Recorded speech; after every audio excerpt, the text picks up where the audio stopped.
Class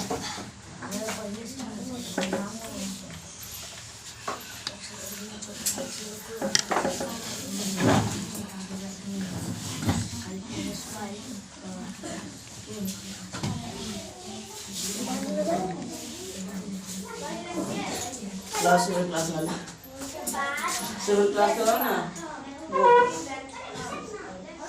Hindi.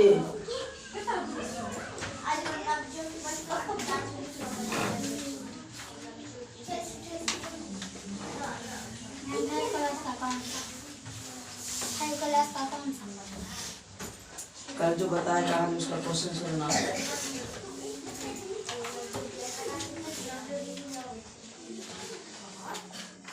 चलो हिंसुक वाला कहानी पर समझना है, ध्यान दो।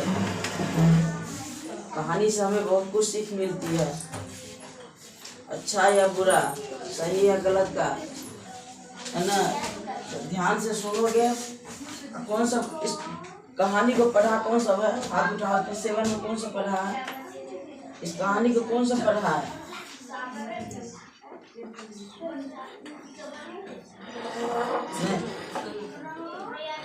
अपने से खुद को कौन पढ़ा है पूरा कहानी? कोई नहीं, यही ना गलती करते। सुंदर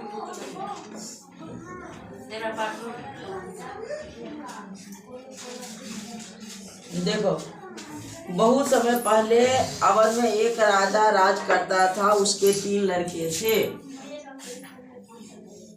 जिस समय राजतंत्र हमारा बताया जाता है ना, अभी लोकतंत्र है, लेकिन जिस समय राजतंत्र चलता था उस समय एक राजा के कितने बेटे थे? 3 बेटे थे। एक दिन राजा तीनों बेटों को बुलाए अपने पास।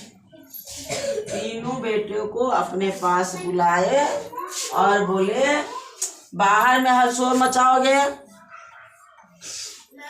बैठ के वहां से सुनो कहानी। 4 से 5, 5 से 6, 6 से 7 में जाना है ना। और जिसको कहानी सुनने में अच्छा नहीं लगता है तो बुक निकालो, अपना बनाओ बुक में से सवाल। तीनों बेटे को बुलाए और तीनों बेटों से पूछे, जब मान लो तुम्हारे पास कोई आ जाए, कोई अपराधी आ जाए, कोई ले करके जो ये अपराध किया है, तो उसको तुम किस तरह सजा दोगे? तो 2 बेटे ने बोला, जब हम उसको बड़ा बोला हम मृत्यु दंड देंगे। अगर कोई अपराधी मेरे पास आ जाए तो उसको सजा देने के लिए बोला जाए तो हम उसे मृत्यु दंड देंगे। दूसरा बेटा भी यही बोलता है, हम उसे भी ऐसा ही सजा देंगे, मृत्यु दंड देंगे। तीसरा कुछ नहीं बोला। ध्यान से देखो, तीसरा क्यों नहीं बोला, वही जवाब हम अपने पिता को देता है।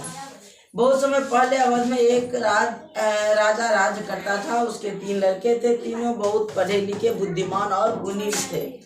एक दिन राजा ने अपने तीनों राजकुमारों को परीक्षा लेने के लिए बुलाया। वह जानना चाहता था कि किसी दोषी को सजा देने के मामले में उन तीनों की क्या विचार है।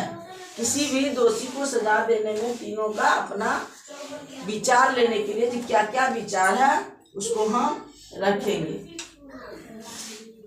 तो मान लो उसने कहा, अगर मैं अपने जीवन और सम्मान की रक्षा की जिम्मेदारी किसी को सौंप दूं और वह विश्वासघाती निकले तो उसे क्या सजा देनी चाहिए? राजा साहब बोले, जब मैं अपनी जिम्मेदारी, है ना, किसी दूसरे को अगर सौंप दूं और वह मेरे हमसे विश्वासघात समझते हो ना, मुझे विश्वास दिला करके हमारे पीठ पीछे अगर कोई गलत काम करता है, मुझे विश्वास को तोड़ता है, तो उसको हम किस तरह से सजा देंगे?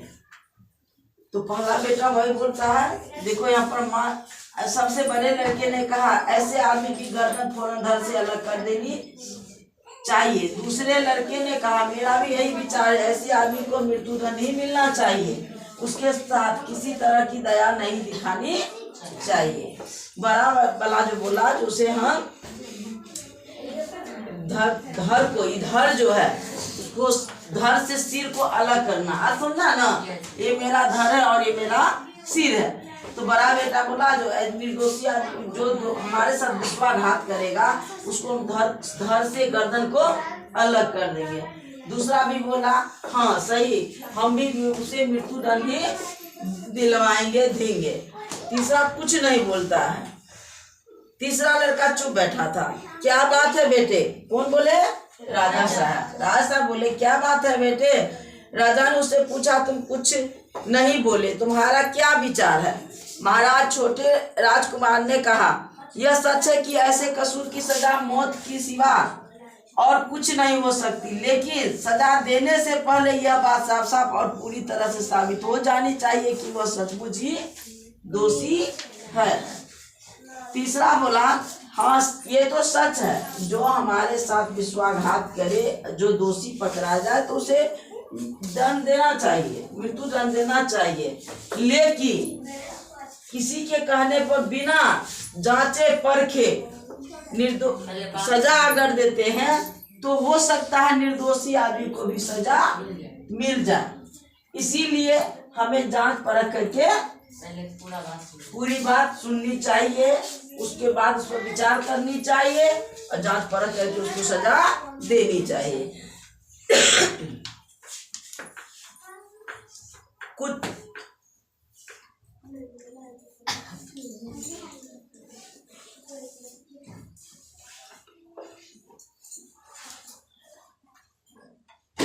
यह सच है कि ऐसे कसूर सजा मौत के सिवा और कुछ नहीं हो सकती, लेकिन सजा देने से पहले यह बात साफ और पूरी तरह से साबित हो जानी चाहिए कि वह सचमुच ही दोषी है। यानी तुम्हारे विचार से ऐसा न किया जाए तो निर्दोष आदमी भी मारा जा सकता है। राजा ने पूछा हाँ राजकुमार ने जवाब दिया ऐसा हो सकता है। उदाहरण के लिए मैं आपको एक कहानी सुनाता हूँ। अब ये छोटा लड़का जो है राजा साहब को कहानी सुनाना शुरू किया। वही कहानी जो मैं अभी बताने जा रही हूँ, वह कहानी बताता है। एक राजा थे। राजा अपने यहाँ एक तोते को पाल रखे थे। वह तोता का नाम क्या था? हिमसुक। वह तोता का नाम क्या था? हिमसुक। मुझे यह कहानी याद आती है, मैं जब तुम लोग की उम्र की थी, तुमसे भी छोटी रही होगी या जो भी हो तुम्हारे बराबर की होगी। जिस समय उस समय मेरे मामा भी टीचर थे स्कूल के। छोटे मामा, दो मामा थे। छोटे मामा अब नहीं है, मर चुके हैं। वो आया करते थे हम लोग के इधर, तो तोता वाला दो कहानी सुनाया करते थे। एक 5 रुपया वाला और 5000 वाला। नहीं बताती हूँ। जो 5000 वाला का दाम था, जो रामायण पढ़ता था, अच्छा बात बोलता था। 5 रुपया दाम था, वो तोता का दाम तो गाली बकता था। कहानी सुनाई हूँ, भूल गया होगा तो दूसरी बात है, लेकिन क्लास में कितना बार मैं सुनाई हूँ। और ये हिमसुक वाला कहानी जो सुनाते थे मामा, तो हमारे अड़ोसी पड़ोसी सब आकर के बैठ जाते थे मामा के पास में। ये कहानी अभी क्लास में बताते हुए मामा का याद आ गया है। मामा हमारे स्कूल के टीचर थे और आते थे तो यही हिमसुक वाला कहानी सुनाते थे। मैं भी बैठ करके उनके पास बैठ के बहुत ढेर सारी कहानियां सुनती थी। तरह तरह की किताब वाली कहानियां सुनाते थे, जिसमें अभी हिमसुक का भी नाम लेने पर हमको याद आया, ये भी कहानी बताते थे। तो वो हिमसुक किसका नाम था? तोता का। हिमसुक तोता का नाम था। वह तोता को राजा पाल रखे थे। बहुत दिनों तक वह तोता अपने घर नहीं गया था, माँ बाप से मिलने के लिए नहीं गया था। सहयोग बस किसी दिन वह वो पिंजरे में बंद नहीं रखते थे राजा साहब, खोल के रखते थे। वह बाहर घूम फिर सकता था और फिर आकर के राजा साहब के महल में रहता भी था और बाहर घूमता फिरता भी था। घूमते घूमते एक दिन उसको पिता से भेंट हो गई। जब वह पिता मिलेगा तो उसके पिता बहुत खुश हो गए अपने बेटे को देख करके, हिमसुक को। तो वे हिमसुक से बोले तुम्हारी माँ दिन रात रोती रहती है। ये भी बोला हाँ माँ की याद मुझे भी आती है। कौन बोला? हिमसुक। माँ की याद तो मुझे भी आती है, लेकिन माँ बहुत दिन हो गए मिले हुए। तो बोले चलो बेटा कुछ दिन के लिए माँ से मिल ले आओ। तो ये बोले इसके लिए आज के जमाने में तो पापा बोलता है, उस समय क्या बोलते? पिताजी। पिताजी ठीक है, इसके लिए तो मुझे राजा साहब से आज्ञा लेनी पड़ेगी। बोले ठीक है आज्ञा ले लो जाके। वह हिमसुक फिर आया महल में और राजा साहब से बोले राजा साहब मुझे पिताजी मिले थे, और वो बोल रहे थे मेरी माँ याद करती है, माँ की याद मुझे भी आ रही है, तो माँ से मिलना चाहते हैं, अगर आपकी आज्ञा हो तो मैं कुछ दिनों के लिए अपनी माँ के पिताजी के पास जा सकता हूँ। तो राजा साहब आज्ञा दे दिए, बोले ठीक है तुम जा सकते हो, लेकिन वापस तुम 15 दिन के अंदर ही आ जाना, 15 दिन से ज्यादा मत रहना। बोला ठीक है मैं आ जाऊंगा। गया। अब पक्ष होता है, पक्ष बताते हैं 15 दिन का पक्ष होता है, इसमें बुक में दिया हुआ पखवाड़े, तो वह 15 दिन का पखवाड़े, 2 पखवाड़े का 1 महीना होता है, तो एक पखवाड़े से ज्यादा मत रहना, तो आ जाना। बोले ठीक है। पखवाड़े बीतता गया, यानी 15 दिन के लगभग होते जा रहा था। ये बड़ा खुशी से गया अपने माता पिता से मिलने के लिए। माँ पिताजी बहुत खुश थे अपने बेटे के साथ। कुछ दिन जब जाने का समय, उसको वहां से अपने पिता से आने का समय जब हुआ, तो ये 2 दिन बचा तो पहले ही बोल दिया, माँ अब मुझे राजा साहब के पास जाना होगा, क्योंकि मुझे इतना ही दिन का, एक ही पखवाड़े का आज्ञा मिला था, अब मैं जाऊंगा। अब ये दोनों दुखी तो हो गए, लेकिन करते तो क्या करते, माता पिता दुखी हो गए। किसी माता पिता का लड़का अगर नौकरी पर से आता है तो माँ खुश हो जाती है ना, और जाते समय फिर दुखी हो जाती है, लेकिन क्या करे, बैठाकर भी घर में रखेगी तो नहीं काम चलेगा। तो बोले ठीक है जाना चाहते हो तो चले जाओ। दोनों अब इसके माता पिता विचार करने लगे कि कुछ संदेशा हमें देना चाहिए, किसके लिए, राजा के लिए, कुछ लेकर के हमारा बेटा जाए ताकि राजा साहब खुश हो जाए, खाली हाथ यहाँ से नहीं जा। तो विचार करने लग बैठा दोनों। तो इसके पिताजी, हिमसुक के पिताजी वो, हाँ हम विचार ले क्या देना है। तो वह गया और एक अमर फल तोड़ के ले आया और बोला अमर फल हम दे देते हैं ताकि राजा साहब अमर भी हो जाएंगे, इस फल खा करके और खुश हो जाएंगे, जवान भी हो जाएंगे। अब अमर होने का मतलब कभी मरेंगे ही नहीं। तो इसके क्या कहते हैं, हिमसुक की माँ को बात की खुशी हुई है, हाँ ठीक है आपका विचार सही है, हम उन्हें अमर फल ही अपने बेटे के साथ भेजेंगे। वह क्या किया, अमर फल उसके पिताजी, किसका, हिमसुक के पिताजी अमर फल तोड़ के ले आए और हिमसुक को दिए। जब हिमसुक वहां से आने लगा अपने यहाँ से राजा साहब के पास आता, उस दिन दिए, बोले बेटा ये अमर फल ले जाओ और अपने राजा साहब को दे देना। उसके बाद वह आया तो रास्ते में आते आते शाम हो गया, रास्ते में आते आते शाम हो गया। तो वह सोचा जो रात में अब नहीं, थक गए हैं अब नहीं जाएंगे, सुबह होते हुए जाएंगे, कहीं अमर फल को लेकर के मैं छुपा के रख देता हूँ। तो जिस पेड़ पर, एक पेड़ उसको दिखाई दिया, जिस पेड़ पर वह बैठा उसी पेड़ में एक खोदर बना हुआ था। खोदर समझते हो ना, पेड़ में खोदर रहता है बना हुआ, खोदर बना हुआ था। उस खोदर में वह फल रख दिया। कौन, हिमसुक। क्वेश्चन आंसर अपने से बनाना है, बना के लाना है कर। खोदर में वह अमर फल को रख दिया और वह आराम से सो गया। जो सुबह होगा फिर अमर फल को लेकर के हम राजा के पास चले जाएंगे। अब वहां एक सांप भी रहता था उस पेड़ पर। उस सांप जब आया रात के समय में तो देखा अमर फल, अरे अजीब फल यहाँ पर है, देख करके वह उसमें दांत मुंह लगा दिया, खाने लगा। खाया तो उसके दांत से विष जो होता है वह विष फल में फैल गया। अब सुबह हुआ तो हिमसुक को यह पता, पूरा कोई भी जीव जंतु पूरा फल नहीं खाता है, ध्यान देते हो ना, ये भी एक कविता बता है ना, कुछ औरों के लिए भी छोड़ देता है।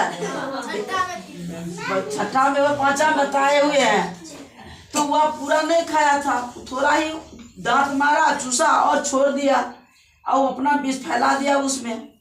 अब सुबह हुआ वही फल, इसको पता नहीं, जहाँ सांप खाया देखता तब ना हिमसुक जिस सांप को खाया हुआ है राजा साहब को नहीं देंगे।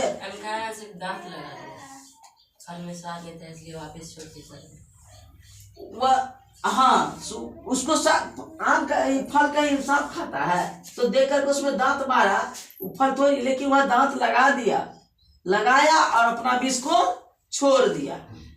अब वह क्या किया, जब सुबह हुआ तो हिमसुक वही फल को लेकर के कहाँ आ गया, राजा के पास आया। राजा के पास तो राजा को दिखाया, जब मेरे माँ और पिताजी आपके लिए फल भेजे हैं, ये अमर फल है, इसको खाने से मृत्यु नहीं होती है, जवान हो जाता है और आयु बढ़ जाता है। राजा साहब बहुत प्रसन्न हो गए, खुश हो गए।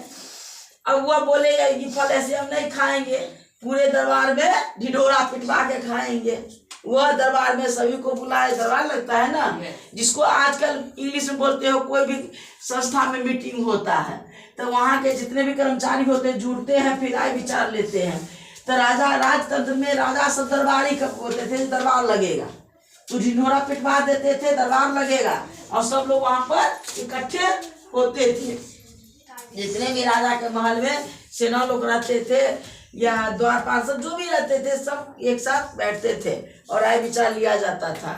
तो राजा सब ढिढोरा पिटवाया, दरबार को लगवाया और उसमें बोले उसी में हम वहीं पर हम फल खाएंगे, सबको दिखा के। उसी में से जब वह फल खाने लगे तो एक वहां का एक बहुत बूढ़ा व्यक्ति जो था उस दरबार में बैठा हुआ, वह उठ के खड़े हुआ। कोई सेना था,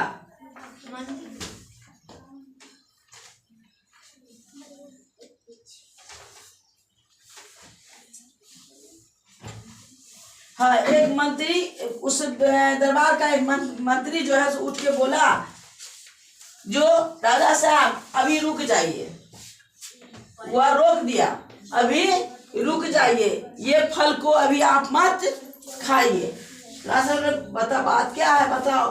तो किसी भी चीज को खाने से पहले जांच परख लेनी चाहिए।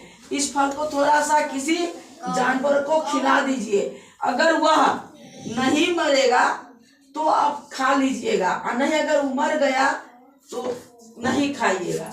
उसका सलाह भी अच्छा था।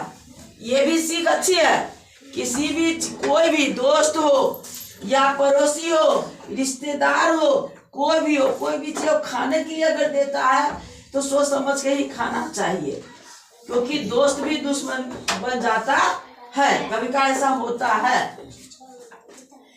तो वह राजा साहब बोले ठीक है, अच्छी बात है, उसमें से काट करके कौवा को खिलाए। किसको खिलाए? कौवा को। कौवा खाते ही, वह अमर फल को खाते ही कौवा मर गया। अब ये राजा साहब को बोला कि मंत्री बोला हम आपको बताए ना, ये हिमसुक जो है आपको मारना चाहता था, इसमें यह अमर फल नहीं है, यह जहरीला फल है, इसको मत खाइए। राजा साहब गुस्सा के मारे आग बबूला हो गए। अगर तुमको पता लग जाए ये हमको कोई मारने वाला है, उस आदमी का पता लग जाए तो क्या करोगे? बधाई दोगे? गिफ्ट दोगे? हाँ, मार डालोगे। राजा साहब भी क्या किए, उसको मार डाले। तुम भी मार डालोगे तो बिना सोचे समझे तुम भी फैसला करोगे। हाँ, क्या किए राजा साहब? हिमसुक को मरवा डाले। और फल को क्या किए?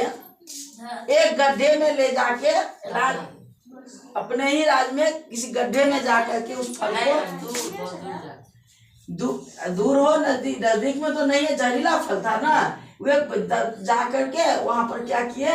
फेंकवा दिए गड्ढे में। वो गड्ढा में वो फल जो है, फल तो सड़ जाएगा लेकिन उसका बीज अंकुरित हो गया। कुछ दिनों के बाद क्या हुआ? अंकुरित हो गया। अंकुरित जब किसी बीज जो होता है तो बनता क्या है? पेड़। क्या बनता है? पेड़। वह बड़ा पेड़ बन गया और फिर उसमें फल लग गया। अब फिर फल लग गया तो डर के मारे राजा को पता चला, जो वह फल फिर अंकुरित हो गया, बीज उससे अमर फल का बीज अंकुरित हो गया, पेड़ बन गया। तो धीरे धीरे सबको पता चला, जो नहीं ये तो जहरीला फल जो फेंकवाए थे उसी का पेड़। तो राजा साहब उसको घेरवा दिए, चारों तरफ मेहर लगवा दिए और जाने से मना कर दिए कि जो भी इस फल को खाएगा वह मर जाएगा। अब डर के मारे कोई नहीं जाता था, कोई नहीं उस फल को खाता था। आई बात समझ में? डर के मारे न कोई जाता था न कोई उस फल को खाता था। एक दिन ऐसा मतलब उसी राज्य में, उसी गांव में एक बूढ़ा बूढ़ी थी जो कि उसका संतान नहीं था। वह जब तक जवान था कमा करके खाया, जब दिन प्रतिदिन बूढ़े हो गए, बूढ़े होते गए, अब उसको एक सांस का भोजन मिलता, एक सांस का नहीं मिलता। कुछ दिनों के बाद ऐसा हुआ जो वो दोनों साथ खाने के लिए तरस गए, कोई देखरेख करने वाला नहीं था। तो दोनों ने विचार किया जो अब क्या करेंगे हम, इसीलिए माता पिता अपने बच्चे को पढ़ाते हैं, हमारा बूढ़ा का सहारा कोई बनेगा। लेकिन तुम लोग पढ़ना नहीं चाहते हो, पढ़ोगे लिखोगे एक दिन तुम लोग भी बूढ़े हो गए, तुम लोग को भी सहारे की जरूरत पड़ेगी। जो कि तुम्हारा लड़का बच्चा शादी विवाह होगा, लड़का बच्चा होगा, वो तुम्हारा सहारा बनेगा। ये सब दिमाग में विशेष सेट करके रखो, ध्यान रखो।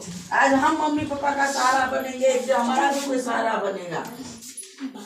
वो बूढ़ा बूढ़ी मतलब दुखी हो करके यह विचार किया कि हम दोनों ऐसा करेंगे, वो जो जहरीला फल का जो प्रचार प्रसार हो रहा है ना, दोनों मरिए जाएंगे, तोड़ के खाएंगे और मर जाएंगे दोनों, जिंदा न रहेंगे। न हमको ये दुख होगा जो आज खाने के लिए तरस रहे, कल खाने के लिए तरस रहे, कोई देख रेख करने वाला नहीं है। तो बूढ़ा दोनों का हमें यहाँ मिला दिया, बोला ठीक है तोड़ेंगे तो कैसे, तो रात के समय जाएंगे वह फल तोड़ करके खा लेंगे।